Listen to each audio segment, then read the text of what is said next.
안녕하세요. 결혼한 지 올해로 3년 차의 30대 주부입니다. 제가 지금 처한 상황이 너무 답답하여 제 이야기를 좀 해보려고 하는데 막상 컴퓨터를 켜니 어디서부터 어떻게 얘기해야 할지 모르겠네요. 시댁 식구들 모두 저를 원망하고 있지만 전 정말 억울합니다. 신우가 자기 손으로 망쳐버린 인생을 왜 저더러 책임지라는 건지 이해를 못하겠거든요. 신우하고 저는 오랫동안 알고 지낸 사이예요. 한 동네에 살면서 중고등학교를 같이 나왔거든요. 하지만 사이가 좋았던 적은 없습니다. 어렸을 때이니 신우가 성품이 어땠고 그런 이야기는 하지 않을래요. 아무튼 신우하고 저는 친해질 이유도 없었고 성향도 성격도 워낙 달랐기 때문에 고등학교 졸업 이후로 소식이 끊어졌어도 아쉽다는 생각은 한 번도 해본 적이 없어요. 문득 생각난 적은 있었지만 그 또한 별 의미가 있어서는 아니었죠. 하지만 그런 신우와 다시 만나게 된 건 뜻밖의 장소였습니다. 바로 남편 집에 처음 인사를 드리러 갔을 때였죠. 남편하고는 지인의 소개로 만났는데 남편은 저보다 2살이 많았고 직장을 다니는 평범한 회사원이었어요. 반면에 저는 다니던 회사를 나와 작은 온라인 쇼핑몰을 운영하고 있었고요. 그래서 솔직히 처음엔 그다지 통한다는 느낌은 없었어요. 제가 비록 사회생활을 했었다곤 해도 남편과 분야가 워낙에 다르다 보니 대화가 길게 이어지질 못했거든요. 남편은 온라인 비즈니스에 대해선 전혀 아는 바가 없는 듯 했고요. 하지만 다행히 얘기를 나누다 보니 남편도 저도 영화 관람이 취미라는 걸 알게 되었고 좋아하는 장르도 같다는 걸 알게 되었죠. 그래서 그 주제로 대화의 물꼬가 터지면서 저희는 급속도로 가까워졌어요. 그리고 그렇게 남편과 2년의 연애를 했는데 그동안 남편의 가족을 만난 적은 없었습니다. 솔직히 남편과 이따금씩 결혼을 전제로 이야기를 주고받곤 있었어도 확실히 정해진 게 아니었기 때문에 굳이 가족까지 만나야 한다는 생각은 안 들었거든요. 그리고 남편도 그다지 자기 가족 이야기를 하는 사람은 아니었고요. 하지만 남편이 정식으로 프로포즈를 해오고 제가 받아들이면서 처음 시댁에 인사를 드리러 가게 되었는데 그곳에서 오랜 동창을 마주치게 될 줄은 정말 꿈에도 상상하지 못했어요. 고등학교 졸업 후 거의 10년 만에 만났는데 신우는 달라진 게 없었습니다. 외모가 아니라 성격이요. 여전히 그때처럼 생각 없이 틱틱 뱉어대는 말투와 철없는 사고방식. 솔직히 너무 어이가 없어서 웃기기까지 하더라고요. 그리고 동시에 어떻게 저런 신우에게 제 남편 같은 오빠가 있는 거며 제 남편 같은 사람에게 신우 같은 여동생이 있을 수가 있는지 납득이 되질 않았죠. 참고로 저희 남편은 어떨 때는 답답하고 지루할 정도로 매사 진지하고 경우를 따지는 사람이에요. 아무튼 신우 또한 저를 한눈에 알아본 듯 했어요. 그러니 아닌 척하고 있기도 뭐하고 그래서 제가 먼저 신우에게 말을 걸었습니다. 몇 학년 몇 반 누군데 혹시 기억나냐고요. 그랬더니 신우도 역시 맞구나 하면서 나름대로 반가운 척을 해오대요. 그리고 그제서야 남편이 어떻게 서로 하냐며 신기해했고 시부모님도 놀라워하시고 뭐 덕분에 첫 만남이었지만 적어도 저는 긴장도 풀어지고 나쁘지 않았죠. 시댁에서 나오며 제가 남편에게 신우하고는 친하냐고 물었어요. 왜냐하면 사실 남편이 자기가 여동생이 있다는 얘기는 한두 번 한 적이 있어도 여동생에 대해서 뭐 하나 제대로 말해준 적은 없었거든요. 그리고 아니나 다를까 남편이 딱 잘라서 별로 안 친하다고 하대요. 자기는 책임감 없이 사는 사람이 싫은데 자기 여동생이 딱 그렇다면서 그리고는 자기가 더 놀랐다며 저더러 자기 여동생이랑 친했었냐는 거예요. 솔직히 저도 모르게 그럴 리가 있냐고 큰 소리로 대꾸할 뻔했어요. 하지만 가까스로 그냥 얼굴만 하는 정도였다고 짧게 대답했죠. 사실 전 신우를 좋아하지 않았어요. 왜 소위 나댄다고 하잖아요. 신우가 딱 그랬어요. 자기가 뭐라고 교실에서 온갖 소음을 만들고 분위기를 흐트려 놓고 반면에 저는 나름대로 목표하는 성적도 있었고 가고 싶은 대학도 있었기 때문에 그런 신우가 정말 마음에 들지 않았죠. 하지만 그게 제가 신우를 좋아하지 않은 이유의 전부는 아니에요.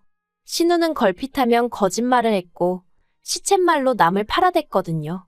그러다 걸리고 나면 남 탓을 하기 일쑤였고 그래서 어린 마음이었지만 정말 별로라고 생각했었답니다. 아무튼 그렇다고 신우랑 저랑 정말 무슨 머리채를 잡고 싸웠던 사이도 아니고 그러니 결혼은 없었던 일로 해야겠다 뭐 그런 생각은 안 했어요. 하지만 앞으로 살면서 신우랑 부딪히는 일이 생기면 말 그대로 골치가 아프겠구나 하는 걱정은 했죠. 그리고 아니나 다를까 상견례장에서 신우 때문에 황당한 상황을 겪게 되었답니다. 상견례 얘기가 오가던 당시 저는 남편에게 참석 인원을 양가 부모님과 당사자들로 제한했으면 좋겠다고 했어요. 별다른 이유는 없었고 그저 진지하고 엄숙한 분위기에서 양가 부모님이 대화를 나누시면 좋을 것 같았거든요. 다행히 양가 부모님도 그게 좋겠다 하셔서 그렇게 인원수 맞춰서 예약을 했는데 상견례 당일 보란듯이 신우가 왔더라고요. 그래서 제가 오늘은 부모님과 당사자만 모이기로 했는데 오빠한테 못 들었냐고 하니까 자기는 왜 빼냐면서 자기만큼 저에 대해 잘 아는 사람이 있냐는 거예요. 그리고 설마 했는데 황당하게도 양가 부모님들이 대화를 주고받으시는 중에 신우가 대뜸 자기가 웃긴 이야기를 해보겠다더니 갑자기 제 학창시절 얘기를 꺼내는 거예요. 그런데 그게 정말 재밌고 추억할 만한 이야기가 아니라 제가 운동장에서 넘어져 온몸에 흙탕물을 뒤집었었다거나 시험을 망쳤다고 울고 짜고 했었다는 그런 시시껄렁한 이야기들이었죠. 그리고 결국 보다 못한 제가 신우더러 오늘 그런 얘기하는 자리 아닌 거 알지 않냐고 한마디 했어요. 그랬더니 신우가 저더러 한다는 말이 분위기 좀 띄워보려고 한 건데 뭘 그렇게 정색하냐면서 혹시 벌써 윗사람 행세를 하고 싶은 거냐대요. 어이가 없어서. 그래도 바로 뒤이어 남편이 신우더러 말하는 버르장머리가 그게 뭐냐며 화를 내더니 그따위로 굴거면 지금 나가라고 하더라고요. 그제서야 시부모님도 신우더러 조용히 좀 하라 한마디 하시고 아무튼 그래서 어찌저찌 고비는 넘겼네요. 하지만 신우의 경우 없음은 그날로 끝이 아니었어요. 무슨 말이냐면 결혼식 이후 얼마 지나지 않아 호칭 문제로 다시 부딪히게 되었거든요. 사실 저희가 친했건 안 친했건 간에 어쨌든 동창으로 나이도 같았으니 새언니니 아가씨니 하는 호칭들이 낯선 건 사실이었죠. 하지만 그렇다고 해도 저는 구분할 건 구분을 해야 된다고 생각했어요. 특히나 어른들 계신 자리에서 저에게 야, 너 해대는 신우를 보고 있으면 짜증도 나고 어이도 없고 제가 마치 신우보다 아랫사람이 된 기분이라 표정 관리가 쉽지 않았거든요. 그래서 신우에게 앞으로는 호칭하고 존대어를 써달라고 했는데 신우가 정말 황당하단 표정으로 기껏 한다는 말이 윗사람이라고 유세 부리는 거냐입니다. 그리고는 그러기로 하면 알겠다면서 대신 그러면 자기도 이제 시자 노릇을 할 거니 그런 줄 알라는 거예요. 어이가 없어서 그 시자 노릇이 뭐냐니까 그거야 두고 보면 알 거 아니냐는데 황당해서 알겠다고 마음대로 하라고 해버렸죠. 그런데 솔직히 전 그때만 하더라도 신우가 저한테 서운해서 그런다고 생각했지. 설마 진심으로 악의를 갖고 그런 말을 했을 거라곤 생각하지 않았거든요. 하지만 그건 순전히 제 착각이었어요. 시자질이 뭔지는 몰라도 확실한 건 심술을 부리려고 작정을 한 것 같았거든요. 일단 신우는 시도 때도 없이 저희 집에 찾아오기 시작했습니다. 그리고는 현관을 열어주면 집안에 들어와 대뜸 밥을 달라던가 오늘은 여기서 쉬고 가겠다던가 헛소리를 해댔죠. 문을 뭐하러 열어줬냐고 하시겠지만 문을 안 열면 열 때까지 초인종을 눌러댔으니 이웃들에게 미안해 어쩔 수가 없었어요. 게다가 그게 다가 아니었습니다. 한 번은 남편과 금요일 저녁에 떠나 월요일 새벽에 한국에 도착하는 해외여행을 한 적이 있는데 그때 양가 부모님께는 일찍이 저희 스케줄을 공유해드렸거든요. 하지만 신우는 솔직히 신우한테까지 말을 해줘야 한다고는 생각을 못했죠. 저희는 신우 스케줄엔 관심도 없었으니까요. 그런데 저희가 여행을 갔던 때에도 신우가 연락도 없이 불쑥 저희 집에 왔었던 모양입니다. 한창 남편이랑 수영하고 쉬고 있는데 국제전화가 걸려와서 받으니 경찰이었어요. 그리고 경찰이 하는 말이 저희 신우가 저희 집 앞에서 문 열라며 소동을 피워서 이웃들한테 신고가 들어왔다는 거예요. 하지만 그래도 다행이었던 게 신우의 미친 짓은 신우가 연애를 시작하면서 급속도로 줄어들었습니다. 비록 서울에서 부산이라는 장거리 연애였지만 그래도 신우에게 남자친구가 생겼고 그렇게 신우의 온 관심이 남자친구에게 쏠리게 되면서 저희가 신우 눈밖에 날 수 있었죠. 그리고 한동안은 정말 평화로운 날들이었습니다.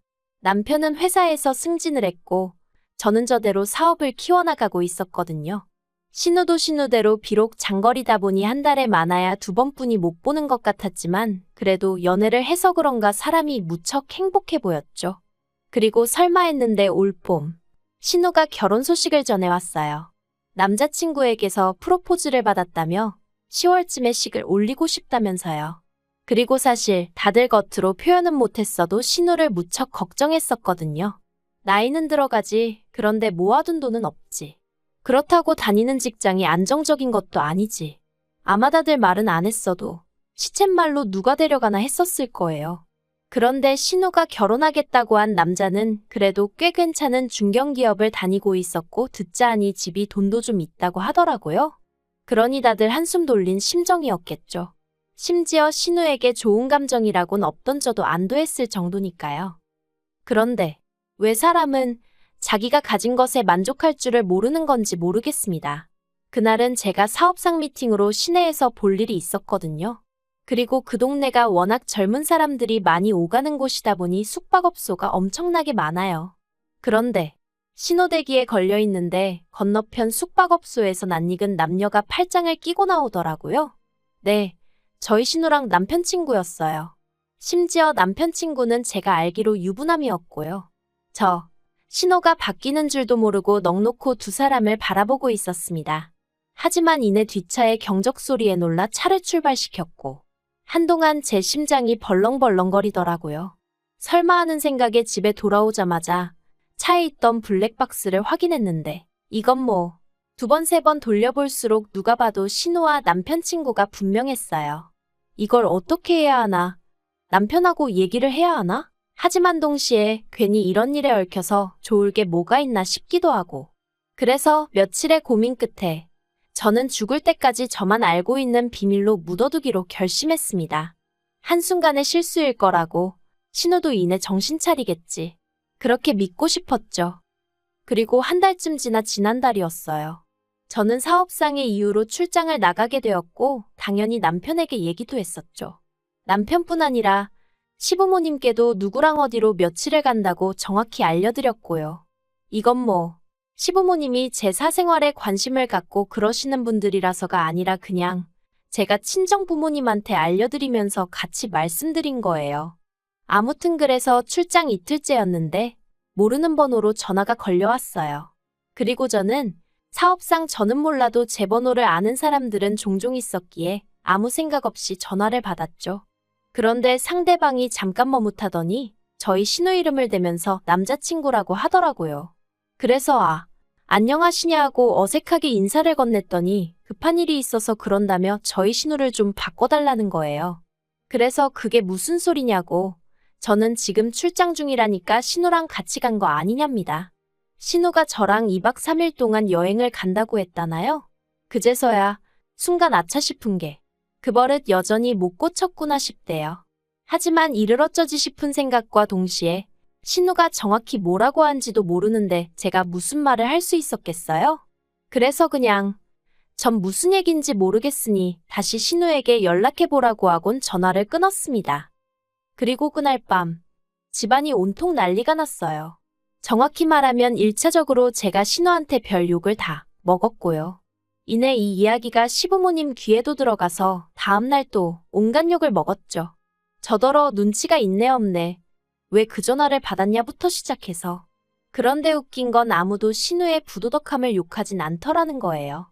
오로지 저만 물고 늘어지는 게 정말이지 신우가 누굴 닮았나 했더니 시부모님, 특히나 어머님을 닮은 거였더군요. 그리고 결론부터 말하자면 신우는 남자친구에게 차였습니다. 이게 어떻게 된 건지는 저도 남편을 통해서 들을 수 있었는데 시부모님이 저희 남편더러 오빠가 돼서는 뭐라도 좀 해봐야 하는 거 아니냐고 하도 닥달을 하셔서 저희 남편이 부산까지 내려가 신우 남자친구를 만나고 왔거든요. 그런데 그쪽에서 먼저 말하기를 사실 올해 초부터 신우 낌새가 이상하긴 했답니다. 갑자기 밤새 연락이 안 되는 적도 있었고 그래서 설마 싶었는데 대뜸 옳게 그러니까 저랑 여행을 간다고 하니 수상하더래요. 평소에 제 욕을 그렇게 해놓고 왜 저랑 여행을 가나 싶어서요. 그래서 신우한테 제 연락처를 달라고 하니 그건 또 죽어도 안 알려주려고 해서 신우가 잘 때 몰래 따로 찾아 적어뒀었다면서 아무튼 걸릴만 해서 걸린 거더라고요. 저 때문이 아니라. 그런데 어머님은 남편이 이런 이야기를 전했음에도 불구하고 계속해서 억지를 쓰셨습니다. 저 때문에 신우 인생이 완전히 산산조각이 났다며 저더러 책임지라나요? 그리고 그 책임이란 것은 바로 신우를 데리고 살라는 거였습니다. 왜냐하면 신우가 남자친구에게 차이고 얼마 되지 않아 임신을 했다는 사실까지 알게 되었으니까요. 제가 신우더러 도대체 애 아빤 누구냐고 물었어요. 차마 남편 친구냐곤 못 물어봤고요. 그런데 신우 대답도 가관이었습니다. 모르겠답니다. 이놈인지 저놈인지 자기도 모르겠대요. 나와봐야 알 것 같다는데 참으로 대책 없다 싶더라니까요. 그래도 다행히 남편이 시부모님더러 왜 신우를 우리가 책임지냐면서 그렇게는 죽어도 못한다 맞서줬어요. 그리고 신우 인생이 저렇게 된 건 전부 본인 잘못이니까 다시는 저를 불러내서 쓸데없는 말씀 하지 마시라고 그러면 자기도 더는 안 참겠다고 하더라고요. 그러자 어머님이 너는 네 핏줄은 눈에도 안 보이냐며 여자한테 환장을 했느냐 하셨는데 남편이 어머님더러 엄마가 그런 식으로 애를 감싸고 도니까 애가 저 모양이 된 거 아니냐면서 같이 맞불을 놓더라니까요. 그리고 다행히 신우도 저희 집에서 살기 싫다고 난리였어요. 자기가 미쳤냐고 엄마 아빠 집을 두고 왜 오빠네 집에 가냐고. 그러니까 저희 어머님 엊그제 연락해 오셔서는 신우는 당신이 데리고 살 테니 대신 돈으로 책임을 지라는 또 신박한 말씀을 하셨습니다. 그러자 남편이 어머님더러 그나마 보내드리던 생활비도 끊어버리기 전에 제발 이상한 소리 좀 하지 마시라고 하대요. 그래도 참 다행이죠. 남편은 정신이 똑바로 박혀 있어서. 솔직히 남편도 어쨌든 자기 여동생이니 얼마나 신경이 쓰이겠어요. 저한테 말은 안 해도 속이 말이 아니겠죠. 그래도 최대한 제 편에 서서 저희 가정을 우선시해주니 그 점은 참으로 고마울 뿐입니다. 그리고 신우에게는 어째서인지 조금은 미안한 마음이 들기도 해요. 제가 어떻게든 신우 남자친구한테 변명이라도 해줬어야 했던 건 아닐까 하는 생각도 종종 들고요. 정말이지 제가 왜 이런 가책을 느껴야 하는 건지 모르겠네요. 아무튼 신우가 애를 낳고 나면 또 한 번 이 집안에 폭풍이 치지 않을까 싶습니다. 신우 남자친구의 애면 그나마 그래도 다행이겠다 싶은데 남편 친구 애면 어쩌죠? 혹시 둘 다 아니면 그땐 또 어쩌면 좋아요? 정말 왜 이런 일을 제가 신경을 써야 하는 건지 살다 보니 별의별 일을 다 겪어보네요.